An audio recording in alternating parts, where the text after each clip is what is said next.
And we should be good. Let's play the space in between. I'm interested. I'm really excited, actually. The music sounds really good. And June, what is the answer to problem 14? You have absolutely no idea what the professor is talking about. You had spent the previous night watching anime instead of doing your homework. Hey! June's me. All of a sudden, you feel a kick from the side of your desk. It's 47. A voice whispers from your right. You see Miles. Hi, Miles. After class, you approach him. Thanks for that, you say, glancing at his backpack. You see a familiar pin from your favorite band. You listen to Fleet Foxes?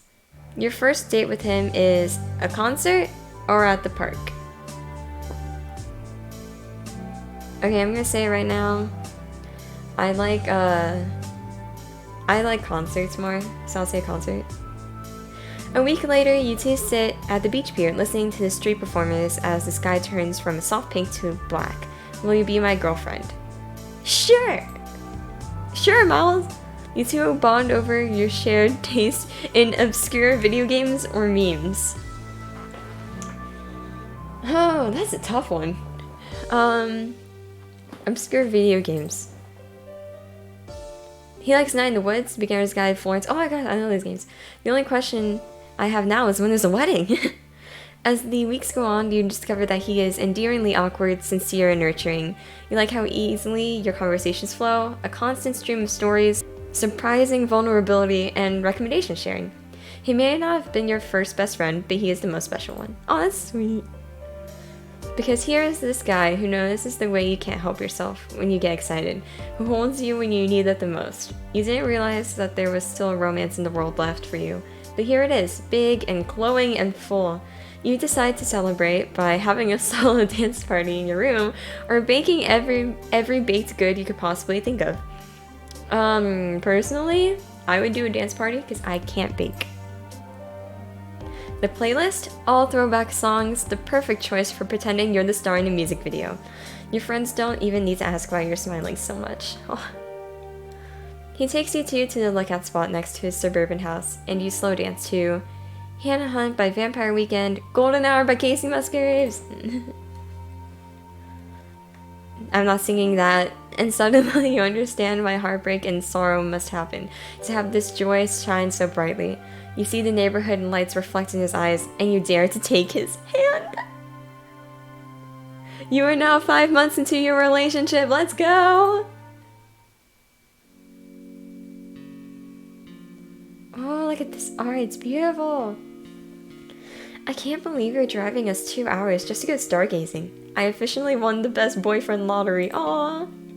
I like driving. Plus, it'll be nice with just us two. They're so cute. My sense of direction is kind of questionable, and there's no signal, so I don't know if that's a good thing. We didn't pick a good long drive playlist. My sense of direction is terrible. The lookout spot will be pretty. It's also in the middle of the woods. If a bear tries to eat us, you're fighting it, and I'm running for help. Glad to know you're committed to our safety. I am very committed. I'm the one devising the plan in case a bear mauls us. Big brain, June, big brain. I bet I'm a faster runner than you. I got it. I distract the bear by seducing it. Then you can run into the bear and knock it over. Then we both run away. The power of fear will motivate me to run faster. Bears run 30 miles per hour. You run a 10-minute mile. Oh my gosh, that's me. I'm sure I could shave off 2 minutes in a feat of terror. I heard if you see a bear, you should make yourself bigger to scare it. That depends on the kind of bear. I don't want the bear to think I'm fat. That's not what I meant. I'm a small Asian girl. In order to be big, I need to gain 100 pounds and a whole foot. That enlightened me. Oh my gosh, wait, that's too relatable. I'm a small Asian girl. Then you start by eating the snacks we packed. Okay. I do not need to be told twice to eat, but it's good. It's going to take me longer than an hour to gain any weight. That's facts to me. How you're supposed to do it is you raise your arms and start yelling. That's how you get bigger. I don't like this tactic. Fine. If the bear comes, I'll attack and you run. I'm glad we could agree on the plan. I too am thrilled. I don't think I've been here since I was a kid. I didn't realize how beautiful it is here. I'm so used to the city. Yeah, there's no one here. Let's zip the blanket and lay down. Continue? I love the music too, it's so nice. Oh, they're so cute together! Do you know any constellations? No, I wish I did. Oh, can I talk about... Okay, so I think a couple years ago, I was able to join a program for NASA, actually. And it was a really amazing experience, honestly. They were awesome people over there, and I made a whole bunch of friends. And I learned a lot about space and stuff. And there was this one specific night. It was such a clear night, too. And we were at the Johnson Space Center. It was such a clear night, and they told us, hey, guys, let's go outside, because the International Space Station is making its turn around the Earth, and you could see it right now.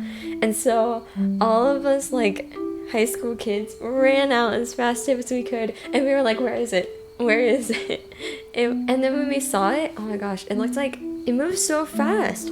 It was like a shooting star, and we were like tracking it with our hand. It was amazing. And then I was able to see, like, it was such a clear night too. You could see every single star in the sky. I was able to fully make out the Big Dipper, which I normally can't like make out any constellations. Like, that excited me so much. I was so happy that day. Okay, story time is over. I always thought that they were boring, so I made my own. What do you mean? I would create random shapes from the stars and then come up with my own backstory.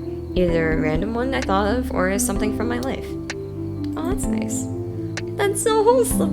That's so wholesome. My mom said I was an imaginative kid. Yeah, you seem like it. We can do that now. That's okay. It was a stupid idea. No, I want to. Here, let me start. Am I gonna make constellations? You're now stargazing with Miles. To form a constellation, click and drag between pairs of stars until all edges of the constellation are visible. To find more, move the mouse to the edge of the screen to scroll around the night sky. Completing constellations will unlock more constellations. Have fun!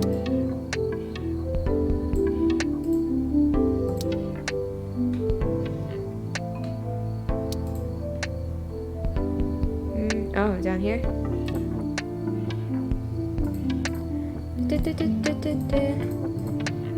What do you think this is? That's a heart! Oh wait, what is this?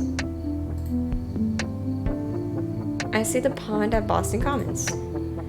I've never been there before. It's this super pretty park that's right next to downtown. I used to go there a lot when I lived there. I wish there was a spot like that where I lived. It was just playgrounds, which no one really wanted to hang out at. Although, fun fact, I had my first kiss at a playground. What was so special about the Commons? Oh my gosh. I go there at night when no one was there. There was a quiet, calming atmosphere when there wasn't anyone.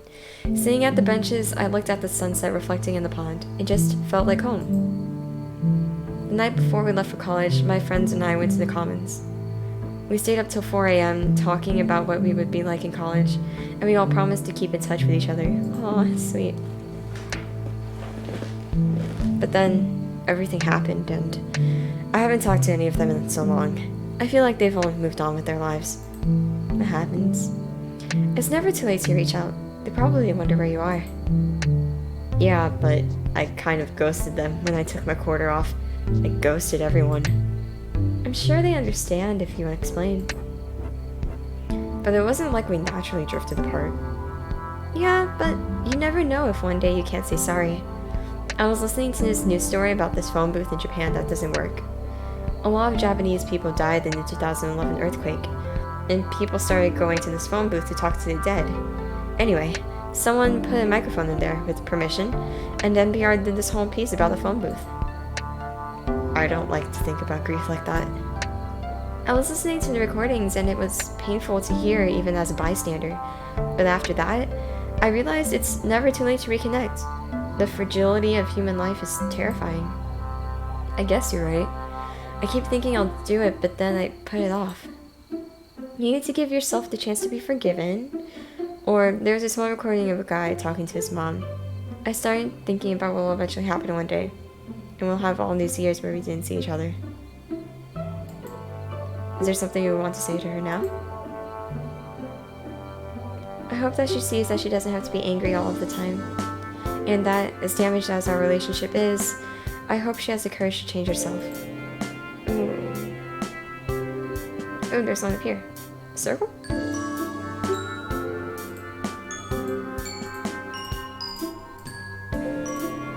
I see a record or a CD. I listen to CDs, so I used to make mixed CDs for people when I was younger. That's cute. Oh, that is cute. It was inspired by my mom. She used to give them to me when I was younger. You've never really talked about her a lot until today. It's weird to acknowledge that things were ever good about us. A lot of the time when I'm talking to people who don't know the situation between us, I act like we're good. My mom does this too, or my mom would hate that. I don't ever forget the truth, but sometimes it's easier to pretend I'm fine. Tell me about these CDs. My mom loved to watch Chinese dramas with my grandma. They do it almost every night growing up. For my 8th birthday, she gave me a CD with the themes to the dramas and her own personal favorite songs on there. Oh my god, so sweet. I didn't know you two ever shared a good moment. Ooh. It certainly doesn't feel like it now. Now all I have left of that memory is the legacy of giving CDs to boys who didn't like me back. Were they aware it was a confession of love? If you show up to class and see an unprompted CD on your desk with the words 4 miles, I'm sure you can take a guess. That was what was so great about it. If they confronted me about it and didn't feel the same way, I could turn it back onto them for over-interpreting the gift. Let's see that. I would be too oblivious to realize. I never got a boyfriend from those mixed CDs, or really for any reason early on in high school. So either they shared your ignorance, or I really was an ugly kid. I saw a picture of you then. You were cute. Aww. Tell that to every boy at my high school and middle school. Maybe they were shy. I had this huge crush on a guy in my middle school. He asked me out and I said no. Not because I didn't want to go out with him, but because I knew the only way a guy I liked would ask me out is if it were a dare. That day, I confirmed my intuition. Devastation. I felt that. Oh my gosh, when that actually happened to me in middle school. Wait a minute. Oh my gosh. This person knows you too well. I don't know if you've considered this, but maybe he said it was a dare because you said no. No. He didn't say it was a dare. His friend said it was a dare. It looked like a thumb. Maybe he's telling a separate story about how his insecurity started in middle school when he was rejected. Not even a thumb, a toe. Maybe he was into that. No one's into that. I hope not. I hope not either. Do you see yourself in your mom? Of course I do. All the damn time. What do you guys have in common? We're both loud, although in different ways. She's more of an angry and loud. We both like the song Hotel California. We usually hate the same people. Does that scare you?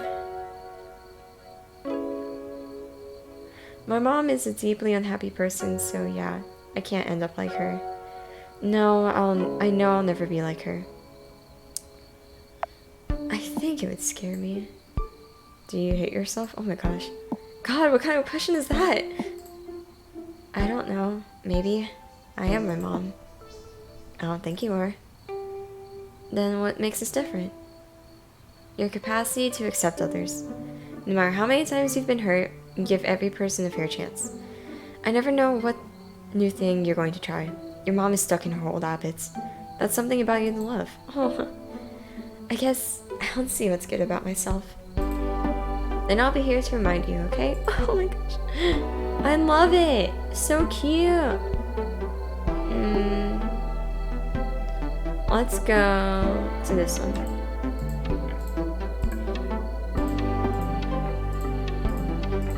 This one? Oh, it's a crown. I see a camera. Oh, I can sort of see a camera, I guess. I was thinking, what if pictures could do more than just show you how something looked? Let's say you took a picture of a landscape. You could also smell the fresh air there. You could feel the ground. You could basically feel like you were there. I feel like that's a recipe for disaster. That's just a bigger incentive for me not to leave my house. Me? You can use it that way. You could be on a call with your friend, look at a picture of Paris, all while being in your PJs. Photojournalism would be on a whole new level. People who are in long-distance relationships would love this. Do you really think you could do one?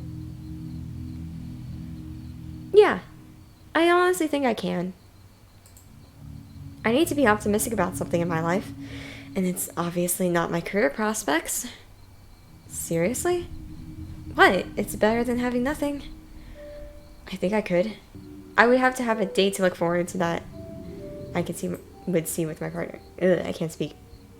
You know, about your camera idea, I think it'd be interesting if we could do that with pictures of ourselves at different points of our lives. We could see how far we've come. Your therapist would love that. Oh!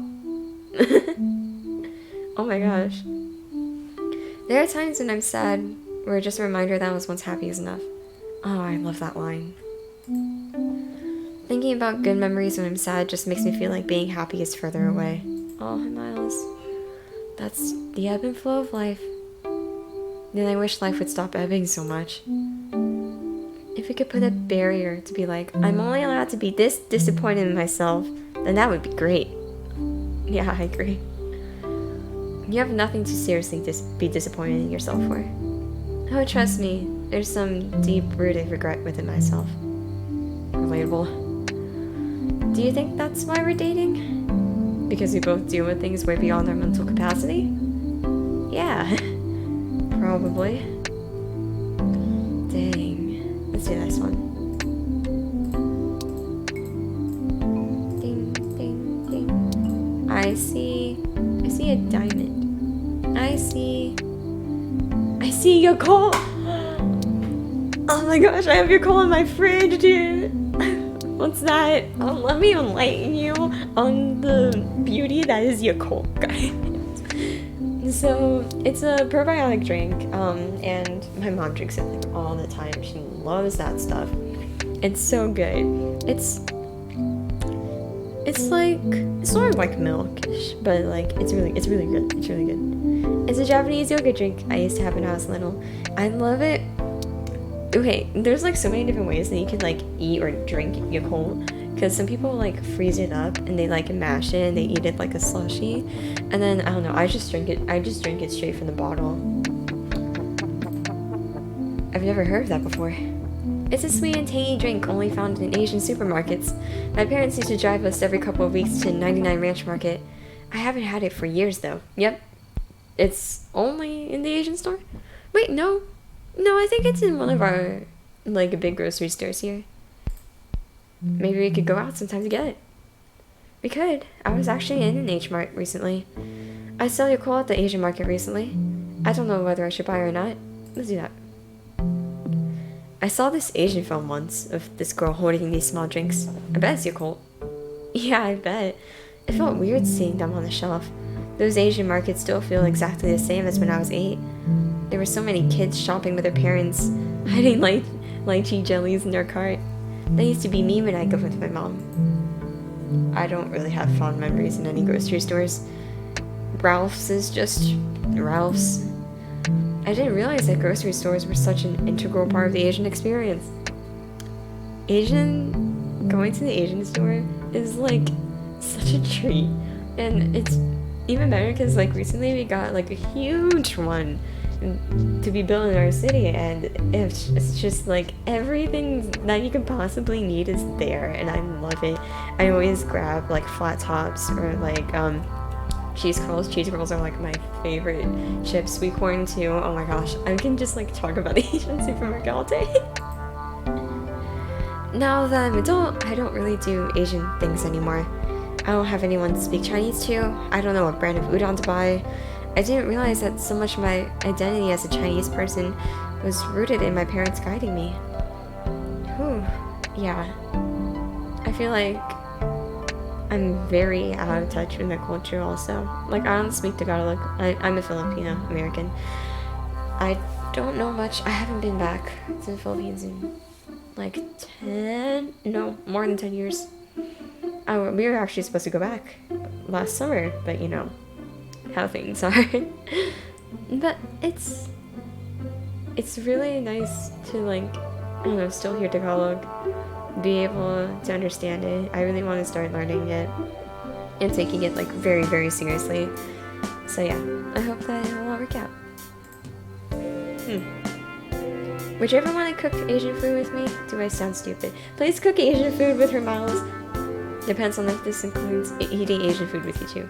Obviously. Then I'm in. Whoa. Okay. Oh, that's why it looks like you're cold. Okay, let's see this one in the top corner. This is a 10. I see a volcano. My friend Catherine used to call me Volcano Girl. I see that mountain in your neighborhood. The one we drove to last time I visited. It's in the mountain. Whoa, that's such great scenery. Yeah, I know what you mean. Do you remember when we went? We hung our feet off the edge of your trunk and we talked about what we wanted in a relationship. Yeah, you're actually the first person I brought there. That night solidified that I wanted to be with you. Why was I the first? Do I reassure Miles? Or do I ask him to reassure me? I want to know more about him. It always felt like my spot. I didn't want anyone to come and ruin it for me. What was the difference with me? I wanted you to see what was important to me. And I finally felt ready to invite someone there. Regardless of what happens between us. Oh, it's so sweet.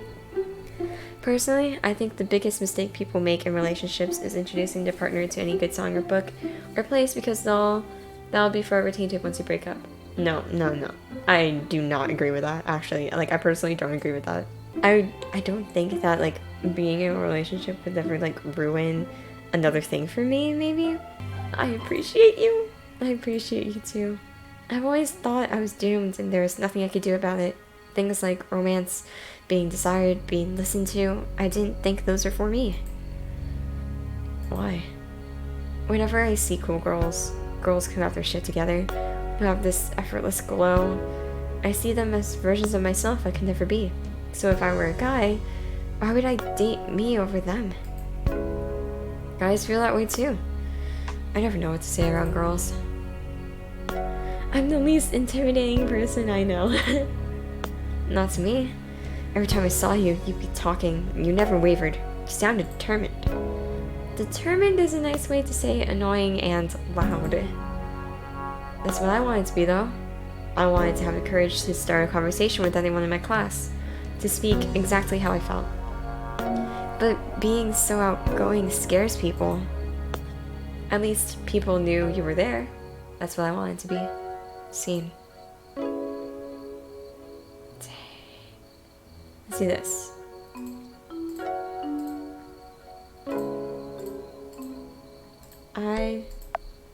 I see a diamond again. Maybe like a hot air balloon? I see a sunrise. Oh. That would be a perfect constellation. It's specifically the sunrise on our second date. Really? Yeah. That's really wholesome. That date changed what I thought previously about love and relationships. I never thought I'd find someone who got me instantly.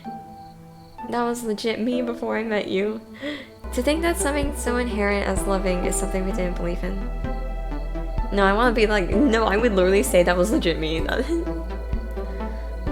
who have the personality of a wet piece of bread do not doubt their ability to find a partner. But here I was, wondering for days on end if I would ever get a boyfriend. I don't know if you remember, but we were taking turns making assumptions about each other, and you were like, a lot of people may not notice it, but you're actually quite thoughtful.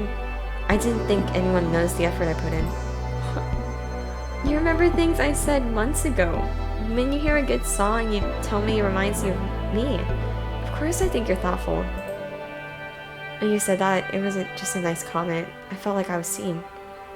I didn't want to just see you. I wanted to see you as you are. I never really thought people cared enough to try.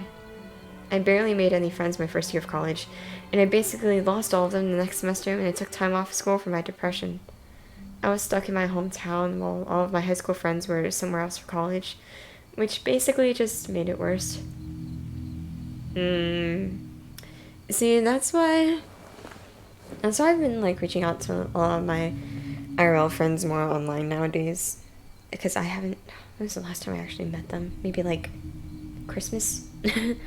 New Year's maybe? Actually, could honestly be Halloween. But yeah.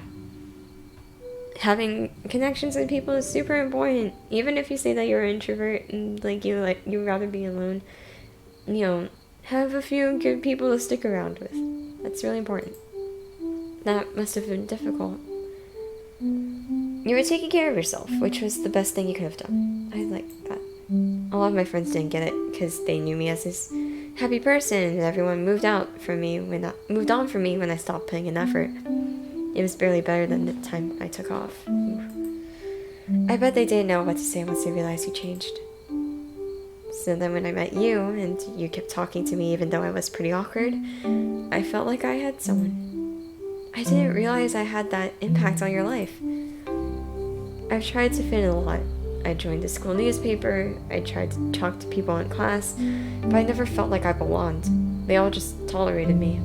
But you made an effort to see me for who I am. This is so wholesome, oh my gosh. I kinda had this thing. It's called a crush on you. Well, you came into my life right when I needed it the most. It's funny you say that, because I felt like meeting you was the universe's way of being like, here's something your way for the shit we put you through. When we first met, I figured you found me annoying. I was way more preoccupied by thinking I was annoying you.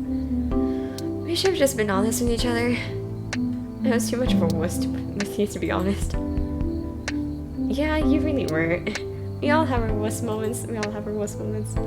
Sorry, I'll clarify. Many factors, including your wussness, contributed to your lack of communication.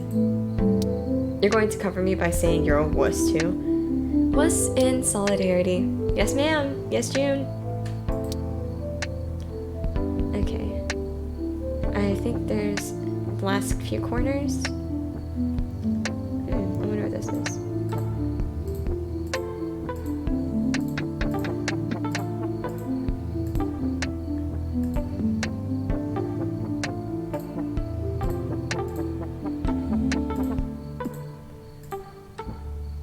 A fork, a trident.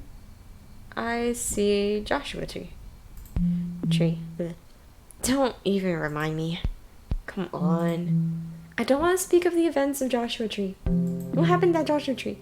I swear it wasn't that bad. Look, I don't think that seeing your girlfriend cry needs to happen after a certain number of dates, but I feel like our third one was definitely too early. I blame you.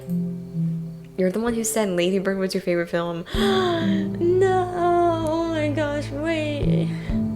He surprised her on a movie day and she cried. Oh my gosh. So good. You're the one who brought it. I'm just saying, Joshua Tree cannot be a consolation. You're the one who brought it. I didn't realize I was gonna make you cry. Like, you suggested 2 movies, either Lady Bird or that random sci-fi film. How is Star Wars a random sci-fi film? Okay, June, this is like the only thing I'm not relating with. Hello, ma'am?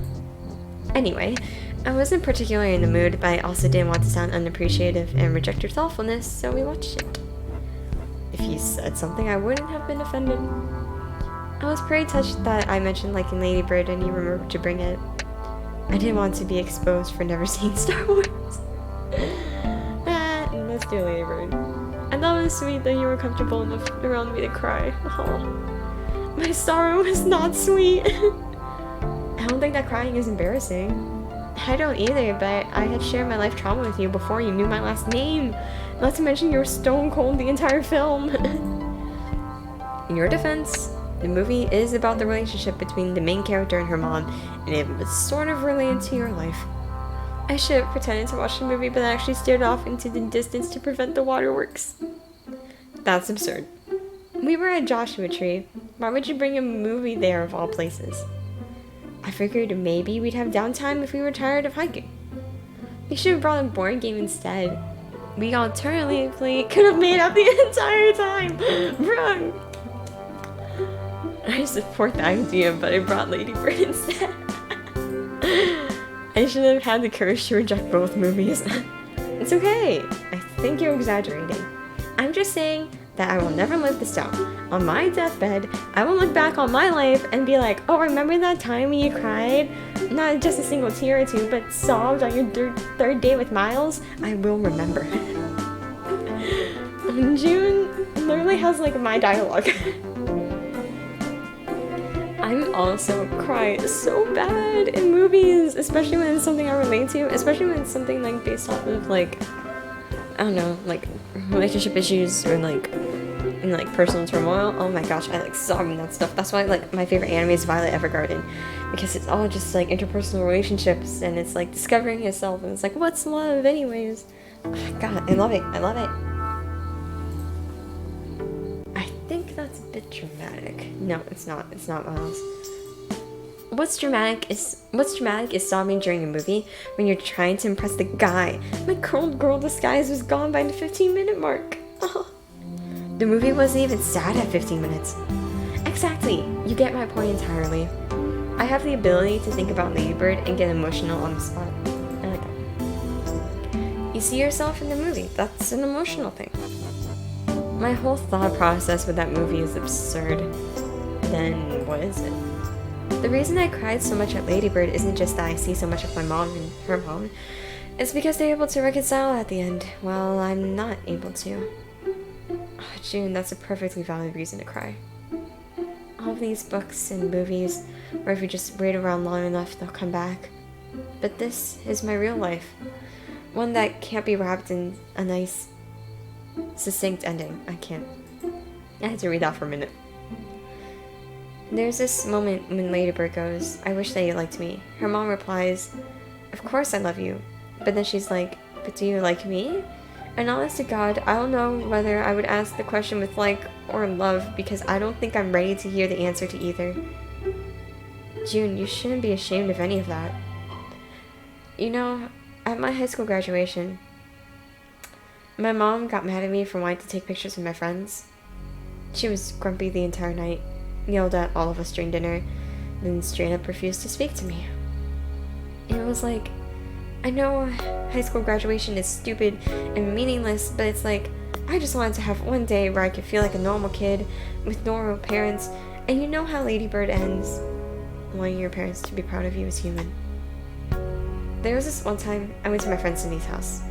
Her sister let me borrow her clothes, and they helped me do my makeup. Her parents saw us dressing up and ordered us sandwiches, and we all watched movies together. Okay, I'm gonna talk about graduation now. I was a senior last year. It's gonna be 2 months until it's been a year since I've graduated.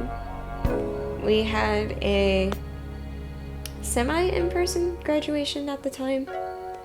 They would call us over, like, in time, and we would be in, like, certain blocks. And then it would just be us and our family, and we would just walk up into the gym, or to the hall, and then we would get our diploma, take a picture or two. It was live streamed everywhere online, too. And then that was it. We leave. We could throw our cap in the air in the middle of the football field. And then I never saw a lot of those people again. It's kind of sad now I think about it. It's like, I really want to say goodbye to a lot of people.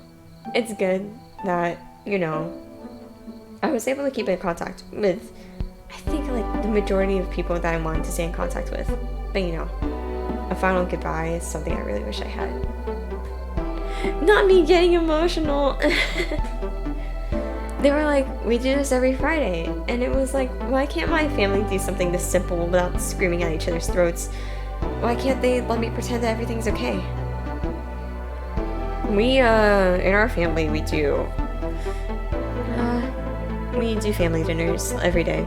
like, without Stop. I didn't realize that people don't do family dinners. I never realized how important that was to me until, you know, I see other people not having it. It's something you take for granted, you know? I'm never going to understand the nuances between you and your mom, but feeling frustrated over your relationship with her is normal. I don't know anyone who wouldn't be frustrated. I guess I wanted to have someone completely separate from my mom, where I didn't have to talk about her because I know it confuses people, and I didn't want to deal with feeling misunderstood by more people. Oh, June, I'm sorry you're going through this. Thanks for listening. Always. That was so beautiful. Triangle. Pizza? I see a tea bag. Oh. Why is that? Asian people make tea by putting in the leaves alone. Growing up, I didn't even know that tea bags existed. My Lala never gave me white people tea. I'm not a tea person.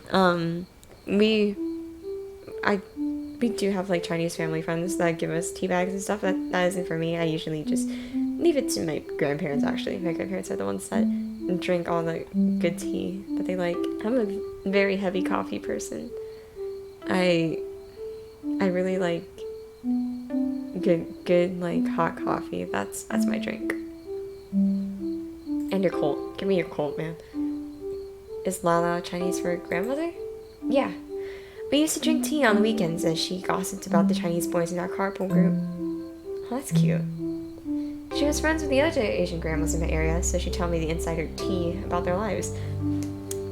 That's exactly what goes on with my mom and all her Asian friends, bro. And it's actually like really funny because in our neighborhood, whenever like we meet a person who's Filipino, like automatically my parents just know their parent, know the adults who live there, and they're like, oh Denise, do you know that there's this Filipino guy who's around your age? And I was like, oh wow, really?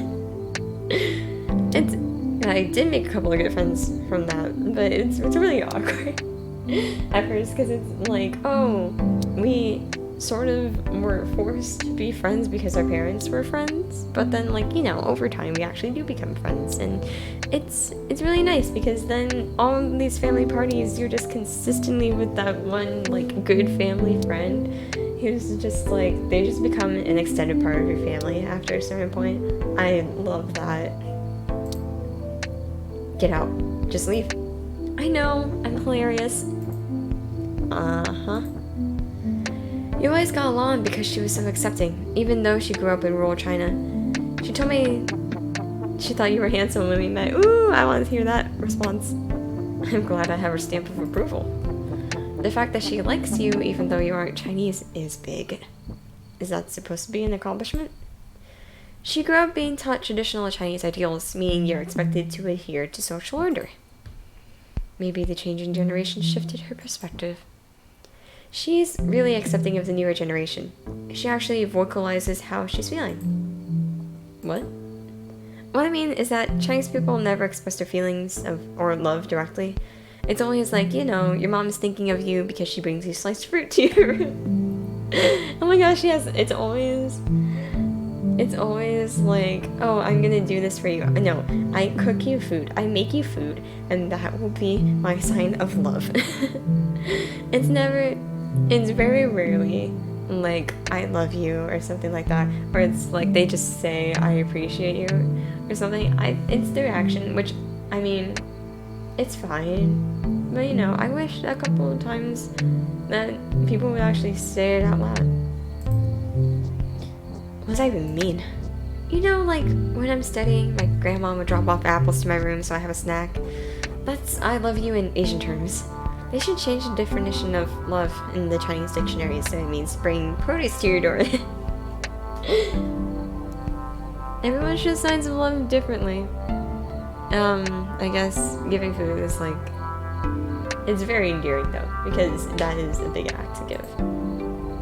That's so sweet. What does she think of your mom? She pretends our distance doesn't exist. If we're talking about the 5 stages of grief, my grandma is a mix of denial and bargaining. Let's do that. Well, the very foundation of her family has been ruined, so it does make sense. You know, when you talk to someone who's fighting with their parents, you usually give the advice of talking things over, at least eventually. I was talking to Reese and he said, you need to cut your losses and move on. That's how you know I gotta reach acceptance. Do you think that's even possible in your situation? Then what's the alternative? Lamenting my family until I'm paralyzed? Hope? I have to hold on to hope. Hope. Okay. That's all I've got, really. Is there one more? I think there's one more in this top corner.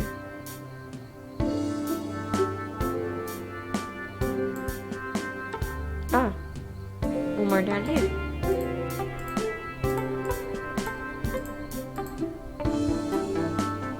I see a peach. I see a peach! Me and Jim finally got it! Why a peach? I always ate them growing up. When I was younger, my mom and I used to go on walks in our neighborhood. She'd steal peaches off the neighbor's tree. My dad would do that. Well, my dad would do that back in the Philippines. He would take food from the neighbor's tree by like building up a stick and like poking at the branches until it fell onto his side. I don't eat peaches often. I think it's because my brother's allergic to peaches, so we just don't get them most of the time. My dad still eats them though. It's a Chinese family thing. I feel like we all grew up watching our parents steal food.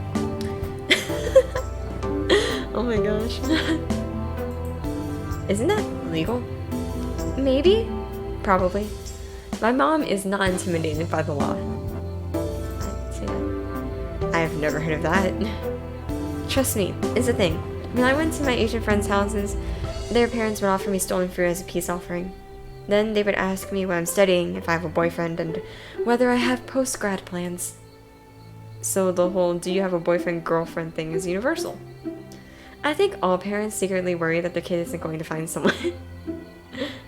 Whenever someone asks me about that, I'm already worried enough about my eternal singledom. That's me! Well, it's really interesting because I think my family is so like gung-ho about like you need good education, you need a stable job first before you can even think about anything else. So they're like, no boys, no people, no dating until like you have a job. And I'm like, whoa, calm down. It's not like I'm gonna drop everything for another person. But I understand their worry. Have you actually said that? My friend's mom once asked if I had a boyfriend, and I'm like, I'm trying my absolute best, don't you worry? Oh my god. Seriously. They ask if boys are pursuing us left and right, but it's more like, we are hustling to find a man. Then what happens if you find a boyfriend? They ask all of the questions normal people are too afraid to ask. They secretly gossip to my friends about whether he was a man of quality. I think, okay, it's they ask all the questions. If you were to tell any Asian mother you were dating someone, the first question would be, what's his major? How rich is his family? And how rich is he? I can't take that kind of pressure. Okay, it's not money, but it's like, is he a good student? How'd you meet him? Are you guys like in the same classes together? Oh, are you guys gonna, what's his major is a really big one actually. It's like they want you to find a successful person first before anything else. The first time my high school boyfriend came over for dinner, she asked us in Chinese. He was Chinese. Every detail about his family and what he wants to be when he grows up. He was okay with it. The week before, I went to his house, and his mom did the same thing to me. I'd still be terrified. There's so many very specific parts of Asian American culture that we just automatically understand. Like the whole fruit tree thing and dating. I was talking to Rebecca the other day about growing up as an Asian kid, and she was like, I was so embarrassed of what our food smelled like at lunch. I realized that was also me. Okay, I was not embarrassed. I think it's because, well, I'm an early 2000s kid, right? So that was when the acceptance of Asian culture and Asian food started growing a little bit. When I bring fried rice and like spring rolls to school, oh my gosh, all my friends would be like, bro, you got egg rolls? Oh my god. But I don't think I ever brought Filipino food to school. Except maybe lumpia. But I don't think I ever brought Filipino food to school. It was always like either Chinese food or just buy stuff at the Lishiwu. But if I would be able to bring stuff now, I think I'd still bring lumpia. Lumpia is so good. Lumpia is so good, dude. People made fun of me because they said it smelled weird. I guess I never realized that other Asian kids went through the same thing. And do you all relate on this? Yeah, it's like being bullied around about lunch is universally Asian. I know people were like this. I am fortunate enough to have grown up in very accepting areas, so thank God I didn't have that. And besides, I was always around a couple of Asian kids, so it's like if you make fun of one of us, then you make fun of all of us, and there's a lot of us.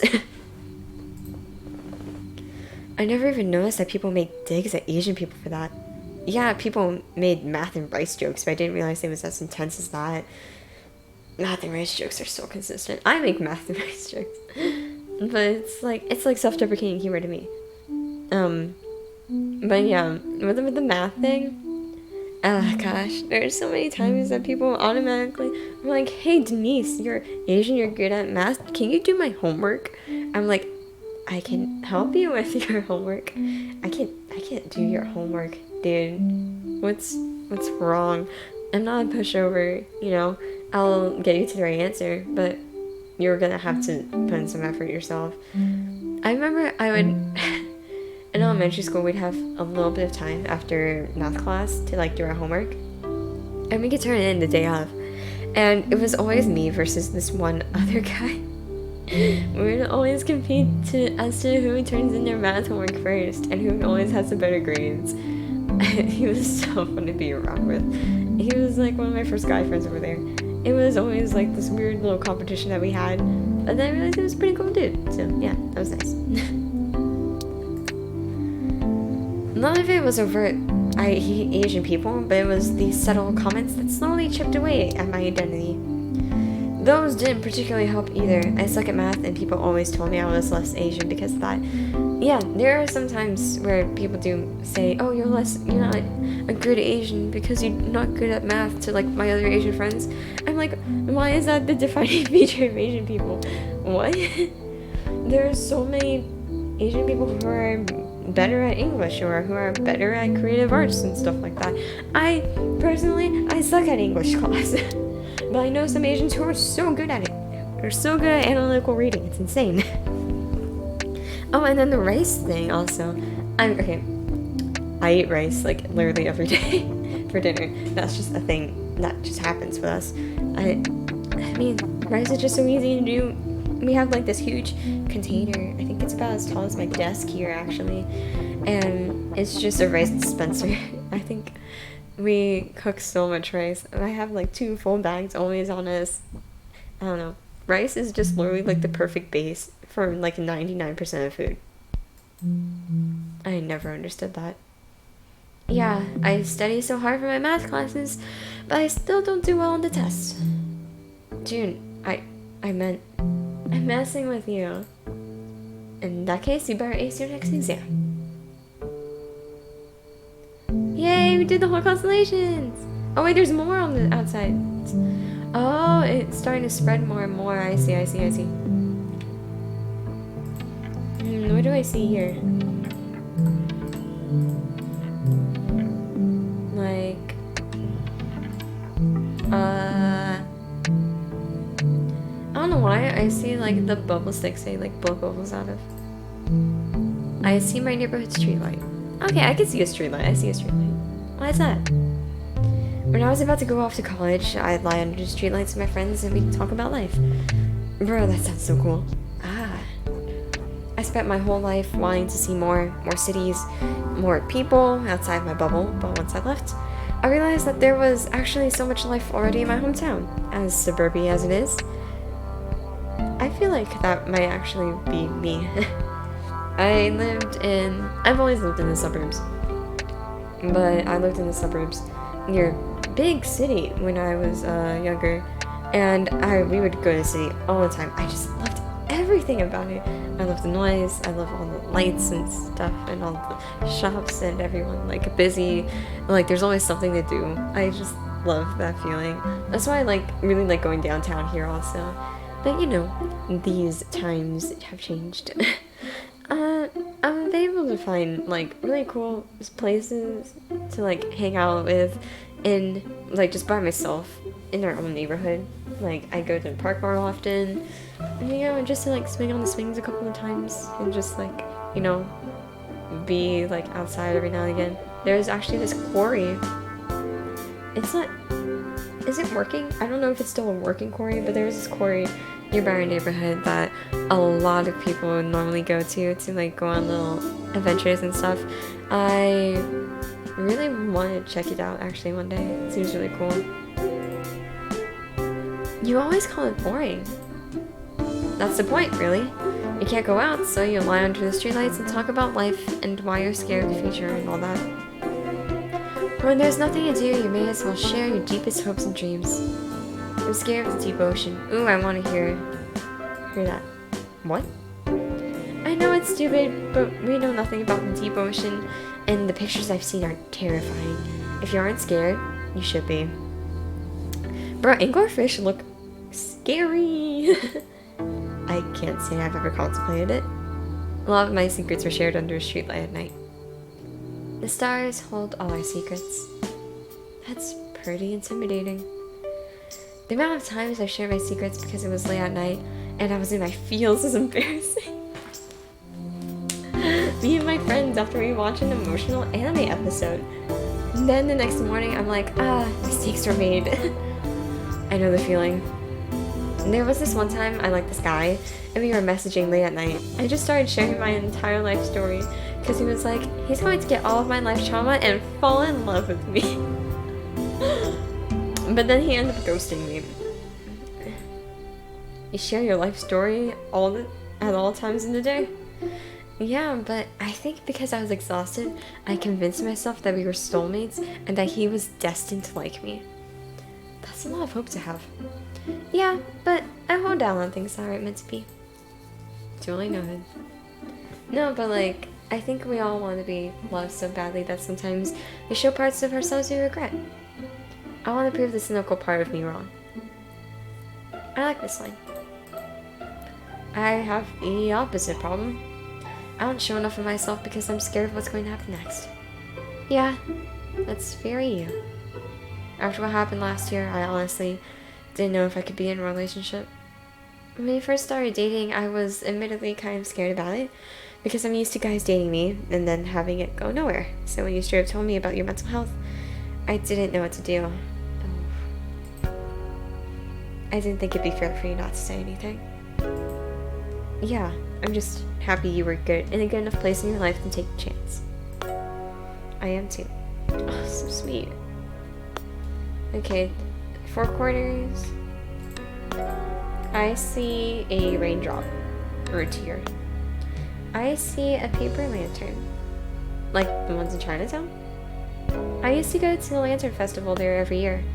When I was still in Chinese school, they made us do dances. One year I was a lily pad. That's adorable. You did so many things as a kid. Yeah, but none of them really stuck. I'm not doing cultural dances anymore, or really anything from back then. I see how it is. Now you see me as a lazy adult. I'm like I love the sarcastic humor that she has. It's literally my humor. The phrase lazy adult came out of your mouth. Uh-huh. I've never heard you talk about the Lantern Festival before. That's because I stopped going. I think I've gone to one Lantern Festival. Cause was it a festival? It was like a light show or something. They had this cultural light show that was going on, and they traveled around the whole entire state, and it was really cool seeing all of it. I really liked it there. Too old now. My mom still goes, and you know, it'd be weird if she saw me. My friends still go though. Your friends know what's going on with your mom, right? I think they just pretend not to notice. Yeah, they do. I used to be so mad at my mom, and I thought it was typical Asian parenting. At the time, I didn't see all the special parts about being Chinese. Like, what? Seeing a Chinese person at a party and immediately feeling at ease. When you see a Filipino person at a party, you automatically bond with them. It's the unspoken bond of meeting someone, sharing no words but understanding their brain entirely. Yeah. I've never had that feeling before. There was this one time in 6th grade where I was at sleepover with the girls. We all started doing this one girl's makeup, and she looked gorgeous. Everyone called her beautiful. But then when it came to doing my makeup, they made me into a literal raccoon. It wasn't on purpose, but Asian eye shapes aren't the traditional Western beauty standards, so no one understood how to do my makeup. Oh, I don't do makeup, because I honestly don't think... well, one, I don't think I'm good at it. 2, it's expensive. 3, I don't think it fits, like, me, my face stuff, so... So while my friends were complimented by everyone in the group, I was a clown. I'm sure they were trying their best. They were, but whenever I tell this story, my Chinese friends all know exactly what I'm talking about with my eye shape and the whole feeling ugly because they're Asian. Everyone else thinks it's a story about me being an insecure kid, but no. It's me being an insecure kid because I'm Asian. I don't know why anyone would think Asian people are ugly. Growing up, a lot of that had faded, but I remember being young and having this guy confide to me that he liked my friend and being like, she's pretty for an Asian. Yeah.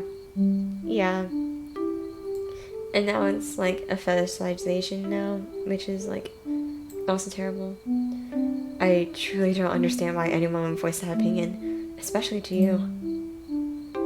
I used to wish I was white. I used to have so much comfort in being Asian, but I don't know anymore. I hated being Asian as a kid, and all of the best parts of my culture identity are no longer there because my parents and I don't talk. I don't know, June. The way you describe your Asianness, the market, stealing fruit, it really sounds like you haven't let go. I remember these things, but they're no longer a part of my life. It sounds like you carry them with you. I guess. No, really. If you asked me to describe the Asian American experience, I'd say something general like our crazy political climate. But you describe these parts of your life with so much detail. I just don't know if the Asian community accepts me. There's this Instagram page that I followed over the past few years. And they do spoken word poetry. There's this one poem about this girl being like at a war between like her American side and her Asian side. And that really said something to me because like, yes, I am Filipino, both of my parents are Filipino, but I don't know how to speak Tagalog. I haven't been to the Philippines in 10 years. I'm American also. I was born in America. But am I fully American? I'm not, because my parents weren't from America. So it's really strange, and it's really confusing every now and again. But you have to understand that your self is like parts of both communities, you know? You are like incomplete in one or more of it in the other. You're both, and that's a great thing. Oh my gosh, I'm getting sappy. It doesn't help that my family's the black sheep of the Asian community. They should understand that's not their fault, not your fault. You know how you see your parents this one way when you're a kid, but then you grow up and have this big realization? My parents aren't regular people? I went through that, but I realized my mom isn't even that. Your mom is human, but your realization is more than humbling. I don't think my mom is this evil person. I think she's someone who can't control her temper to the point where I can't have a relationship with her. You can't control who your parents are. Some people let that bad luck define them. My mom hasn't contacted me once since our big fight. I'm never going to pretend like I know what you've been through. But you've had a rough couple of years. The fact that you're still here, that you still have the capacity to empathize with people, to give people your all, it's a testament that you're a good person. I was at my friend's house for her birthday. While we were gone, her parents decorated the entire house and cooked us food. We got back and everyone had dinner with them. My friend deserves all of these normal things. All of these things. But the whole situation feels more fantasy than what normal parents are like to me. Her mom asked about my parents and it's like, what am I supposed to say? I don't speak to my parents. Actually, they're still alive. They're still alive? You could put it at, we live separate lives now. Yeah, but then I'm the one bringing down the mood. I'm the one ruining the group dynamic because I have issues. That's not your fault though. I want to go where no one knows my name, where I don't have to think about the person I'm supposed to be. It doesn't matter how much you run. It'll catch up to you eventually. Yeah.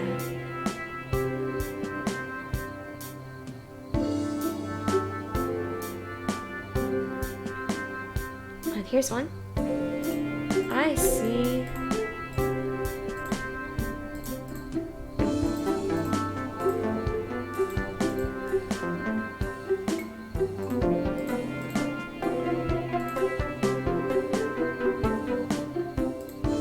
I see a book. I see my journal because it was the only thing that brought me comfort. When I took time off school, and I think it deserves its own consolation. You don't strike me as a journal person. I'm a journal person. My therapist makes me write in one. If it's that important to you, then I think it deserves a consolation too. It's been almost a year since I took a semester off. I've been thinking a lot about that time in my life. What have you noticed? The painful but necessary woes of self-reflection. Let me incline more. I realized how much better my life would be if I hadn't been depressed those 2 years. Oh, you can't control that, Miles.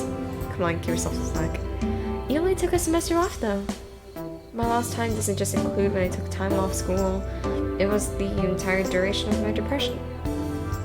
Yeah, that makes sense. I realized how much better I would be now if I spent those 2 years I wasn't at college productively. I wasn't the type of person that anyone wanted to be friends with. I had all of these goals that I put on hold. Now that I'm finally getting better, I could have done so much more. You can't control that you had depression, so it isn't your fault. Exactly. Exactly, Miles. Don't say that it's your fault, because it's not. Like, nothing. You couldn't have controlled any of that. Right, but no one told me that I could never make friends or make progress on my dreams. I did it to myself. Obviously not intentionally, but it still happened. You're doing great things now. You're back at school. You have me and so many other people. So sweet. Yeah, but if I didn't waste those 2 years, my life could be so much better. I think the important part is that you picked yourself up. People spend decades confused. You know exactly what you want in life, which is already more than most people our age. I've always known the execution has been the difficult part. Knowing is difficult in and of itself. I wanted to be seen for my accomplishments. That validation would have made me happy, but I had to stop being depressed and do something first. You should give yourself more credit. It takes so much courage to allow yourself to heal. But I knew it was the reason people didn't want to be my friend. I carried negative emotions with me everywhere. I was difficult to be around. Earlier this year, I ran into a guy I met at our college newspaper. We talked in the semester before I dropped everything. When he saw me again this year, he was like, I'm so glad you're in a good place in your life now, because back then, you were terrible to be around. You don't say stuff like that. Who was that? I'm gonna throw hands. He didn't have to say that. But the reason it really affected me was that he was completely right. I tried to make friends and it never panned out because I wasn't likable. I couldn't help that I was depressed. I know, but he shouldn't have said that. You never know what other people are going through. Sorry. My throat's getting me. Everyone knew and loved him. He was where I wanted to be. Just because people like him doesn't mean he said the right thing. I saw all of these people who were smart and sociable, and I wanted to be them more than anything. I didn't care if they were boring. They were happy. That was everything to me. Loss, want, happiness. These are all the quickest ways to learn about the world. Regardless of the whole boring thing, there are so many people like me who want to accept you as you are. You see that? I've learned that now. But after so many years of being left alone, it's hard to drop that mindset.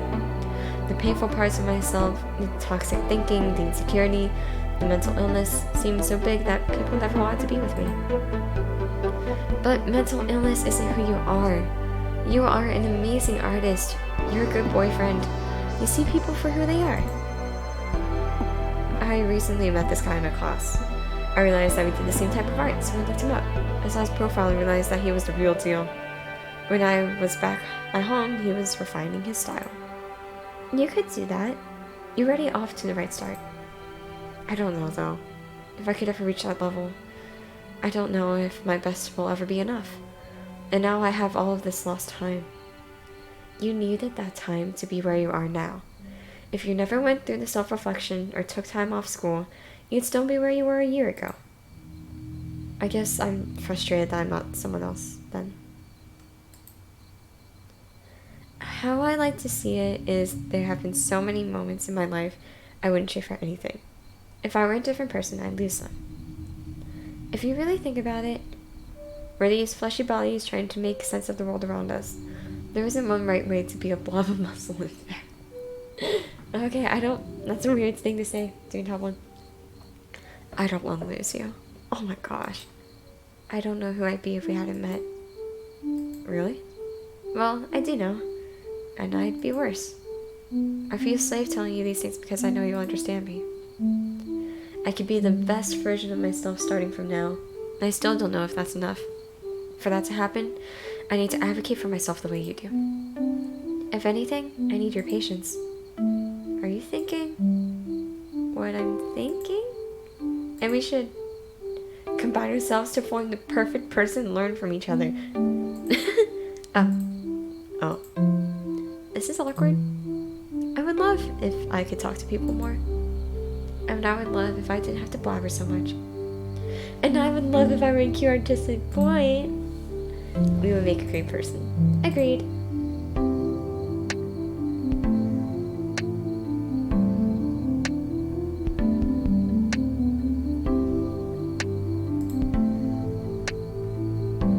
Hey, Jude. Yeah? I really hope you know how amazing, resilient, and special you are. No matter what my current situation is, I hope you know you can always talk to me. I'll always be there for you.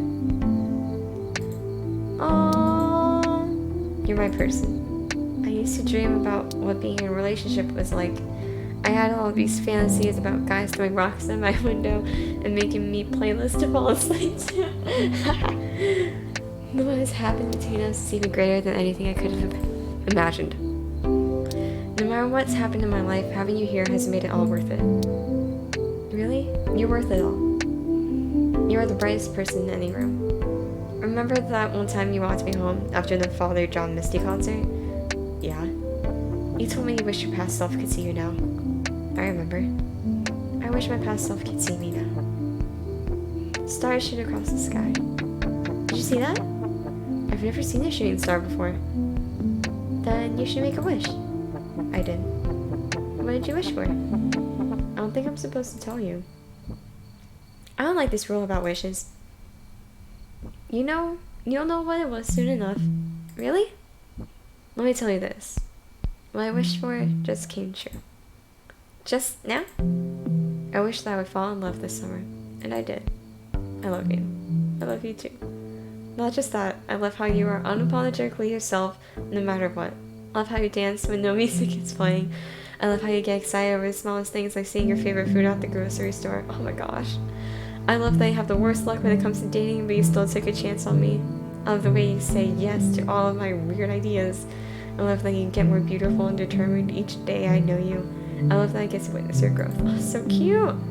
Please tell me you rehearsed that because it was way too smooth otherwise. I did give myself a good pep talk in the mirror before tonight. Oh, that was so sweet. Thanks for playing. That was adorable. Oh my gosh, I got a little feely there. Guys, that was so sweet. I love that game. This was The Space in Between. You can find this on Steam for free.